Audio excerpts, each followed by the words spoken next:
एव मुक्तो ऋषिकेशो गुडाकेशेन भारत सेनयोर्भयोर्मध्ये स्थापित्वा रथोत्तमं भीष्मद्रोण प्रमुखतः सर्वेषां च महीक्षिताम्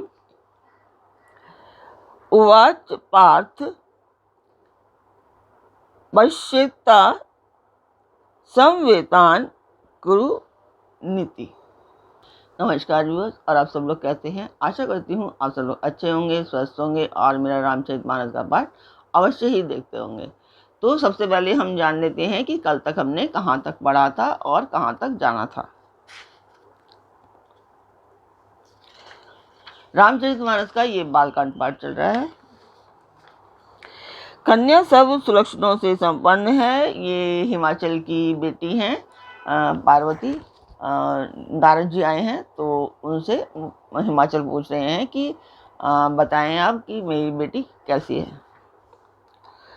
यह अपने पति को सदा प्यारी रहेगी, इसका सुहाग सदा अचल रहेगा और इसके माता पिता यश पाएंगे। यह सारे जगत में पूज्य होगी और इसकी सेवा करने से कोई भी कुछ भी दुर्लभ ना होगा। संसार में स्त्रियां इसका नाम स्मरण करके प्रतिव्रत रूपी तलवार की धार पर चढ़ जाएंगी।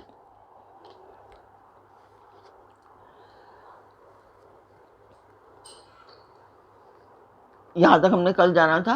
अब आप लोग जानना चाहेंगे उद्देश्य इस पाठ को करने का। ये शुभ कार्य है, मंदिर के लिए है और इसमें मैं आप सब लोगों का सहयोग चाहती हूँ कि आप लोग इसमें मेरा सहयोग करें, सब्सक्राइब करें, लाइक करें और मेरे पाठ को शेयर अवश्य करें। ज़्यादा से ज़्यादा अपने परिवार और मित्रगणों को कहें कि वो लोग भी सब्सक्राइब करें और शेयर अवश्य करें। तो उस मंदिर की मैं वीडियो डालती हूँ, आप लोग देखिए।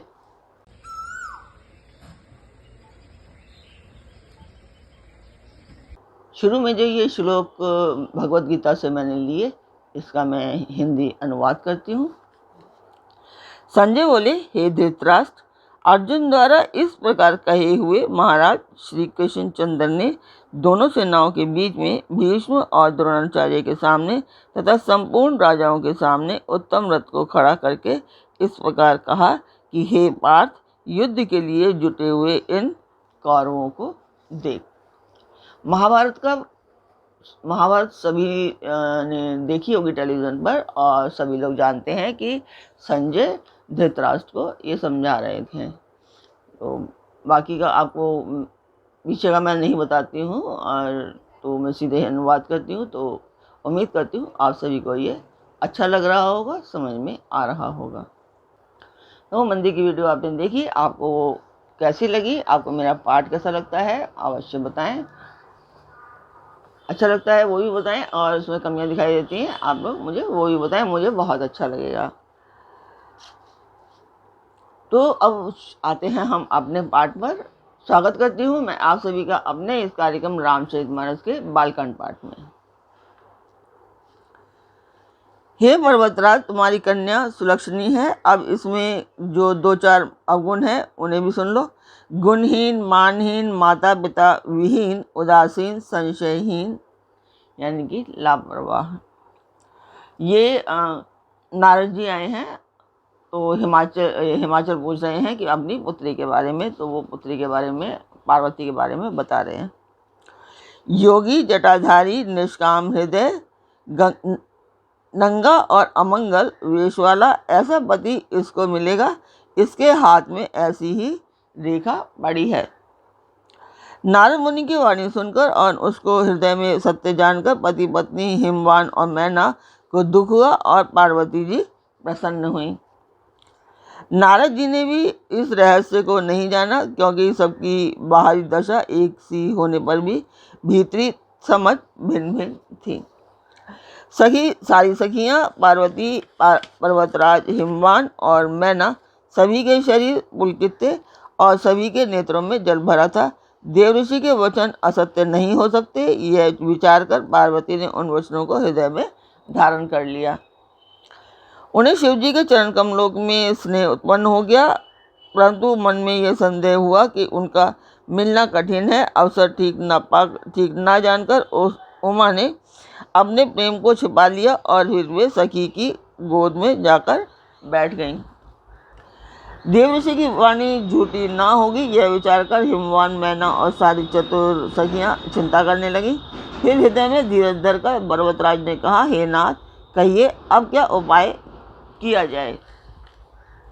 मुनीश्वर ने कहा, हे हिमवान, सुनो, विधाता ने ललाट पर जो कुछ लिख दिया है उसको देवता, दानव, मनुष्य, नाग, मुनि कोई भी नहीं मिटा सकते। तो भी मैं बताता हूँ, यदि देव सहायता करें तो वह सिद्ध हो सकता है। उमा को वर तो निस्संदेह वैसा ही मिलेगा जैसा मैंने तुम्हारे सामने वर्णन किया है, परंतु मैंने वर के दो दोष बताए हैं। मेरे अनुमान से वे सभी शिवजी में हैं। यदि शिवजी के साथ विवाह हो जाए तो दोषों को भी सब लोग गुणों के समान ही कहेंगे। जैसे विष्णु भगवान शेषनाग की शैया पर सोते हैं तो भी पंडित लोग उनको कोई दोष नहीं लगाते। सूर्य और अग्निदेव अच्छे बुरे सभी रसों का भक्षण करते हैं, परंतु उनको कोई बुरा नहीं कहता। गंगा जी में शुभ और अशुभ सभी जल बहता है, पर उन्हें कोई अपवित्र नहीं कहता। सूर्य, अग्नि और गंगा जी की भांति समर्थ को कुछ दोष नहीं लगता। यदि मूर्ख मनुष्य ज्ञान के अभिमान से इस प्रकार होड़ करते हैं तो वे कल्प भर के लिए नरक में पड़ जाते हैं। भला कहीं जीव भी ईश्वर के समान सर्वथा स्वतंत्र हो सकता है। गंगा जल से भी बनाई हुई मदिरा को जानकर संत लोग कभी उसका पान नहीं करते, पर वही गंगा जी में मिल जाने पर जैसे पवित्र हो जाती है। ईश्वर और जीव में वैसा ही भेद है। शिवजी सहज ही समर्थ हैं, क्योंकि वे भगवान हैं, इसलिए इस विवाह में सब प्रकार कल्याण है। परंतु महादेव जी की आराधना बड़ी कठिन है, फिर भी कलेश तप करने से वे बहुत जल्दी संतुष्ट हो जाते हैं। यदि तुम्हारी कन्या तप करे तो त्रिपुरारी महादेव जी होनहार को मिटा सकते हैं। यद्यपि संसार में वर अनेक हैं, पर इसके लिए शिवजी को छोड़कर दूसरा कोई वर नहीं है।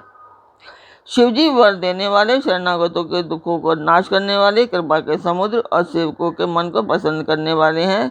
शिवजी की आराधना किए बिना करोड़ों योग और जप करने पर भी वांछित फल नहीं मिलता। ऐसा कहकर भगवान का स्मरण करके नारद जी ने पार्वती को आशीर्वाद दिया और कहा, हे पर्वतराज, तुम संदेह का त्याग कर दो, अब यह कल्याण ही होगा। यूं कहकर नारद मुनि ब्रह्मलोक को चले गए। अब आगे जो चरित्र हुआ उसे सुनिए। पति को एकांत में पाकर मैना ने कहा, हे नाथ, मैंने मुनि के वचनों का अर्थ नहीं समझा। जो हमारी कन्या के अनुकूल वर, घर और कुल उत्तम हो तो विवाह कीजिए, नहीं तो लड़की चाहे कुंवारी ही रहे, मैं अयोग्य वर के साथ उसका विवाह नहीं करना चाहती, क्योंकि हे स्वामिनी, पार्वती मुझको प्राणों से भी प्यारी है। यदि पार्वती के योग्य वर ना मिला तो सब लोग कहेंगे कि पार्वत स्वभाव से ही जड़ मूर्ख होते हैं। हे स्वामी, इस बात को विचार कर ही विवाह कीजिएगा, जिसमें फिर पीछे हृदय में संताप न हो।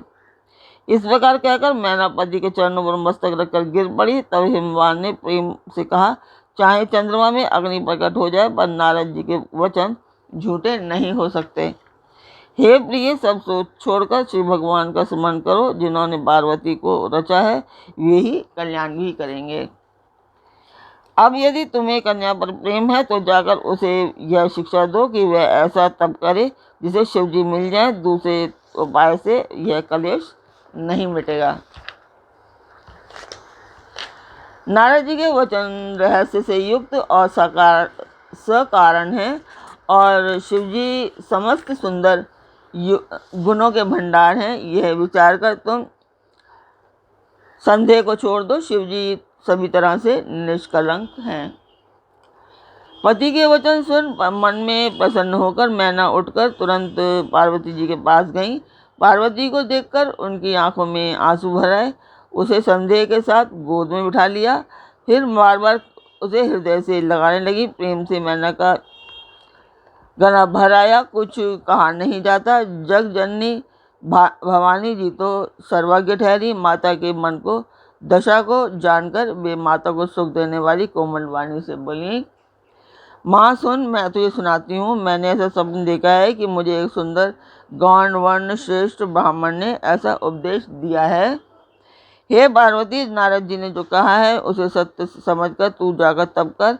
फिर यह बात तेरे माता पिता को भी अच्छी लगी है। तब सुख देने वाला और दुख दोष का नाश करने वाला है। तप के बल से ही ब्रह्मा संसार को रचते हैं और तप के बल से ही विष्णु सारे जगत का पालन करते हैं। तप के बल से ही शंभु रुद्र रूप से जगत का संहार करते हैं और तप के बल से ही शेष जी पृथ्वी का भार धारण करते हैं। हे भवानी, सारी सृष्टि तप के ही आधार पर है, ऐसा जी में जानकर तू जाकर तप कर। यह बात सुनकर माता को बड़ा अचरज हुआ और उसने हिमवान को बुलाकर यह स्वप्न सुनाया। माता पिता को बहुत तरीके से समझाकर बड़े हर्ष के साथ पार्वती जी तप करने के लिए चली। प्यारे कुटुंबी पिता और माता सब व्याकुल हो गए, किसी के मुंह से बात तक नहीं निकलती। तब वेदशिरा मुनि ने आकर सबको समझाकर कहा। पार्वती जी की महिमा सुनकर सबको समाधान हो गया। प्राणपति शिव जी के चरणों को हृदय में धारण करके पार्वती जी मन में जाकर तप करने लगी। पार्वती जी का अत्यंत सुकुमार शरीर तप के योग्य नहीं था, तो भी पति के चरणों का स्मरण कर उन्होंने सब भोगों को तज दिया। स्वामी के चरणों में नित्य नया अनुराग उत्पन्न होने लगा और तप में ऐसा मन लगा कि शरीर की सारी सुध बिसर गई। 1000 वर्ष तक उन्होंने मूल और फल खाए, फिर 100 वर्ष साग खाकर बिताए। तो आज का पार्ट यहीं पर मैं पूर्ण करती हूँ। कल फिर मिलेंगे एक नए पार्ट में। तब तक आप मेरा चैनल और सब्सक्राइब करें, लाइक करें और शेयर करें, ताकि मैंने जो ये प्रण लिया है इसे मैं पूर्ण कर पाऊँ। आप मेरा सहयोग कीजिए। तो कल फिर मिलते हैं एक नए पार्ट में, एक नई उमंग, एक नई तरंग के साथ। तब तक के लिए जय सिया राम, सियापति रामचंद्र जी की जय।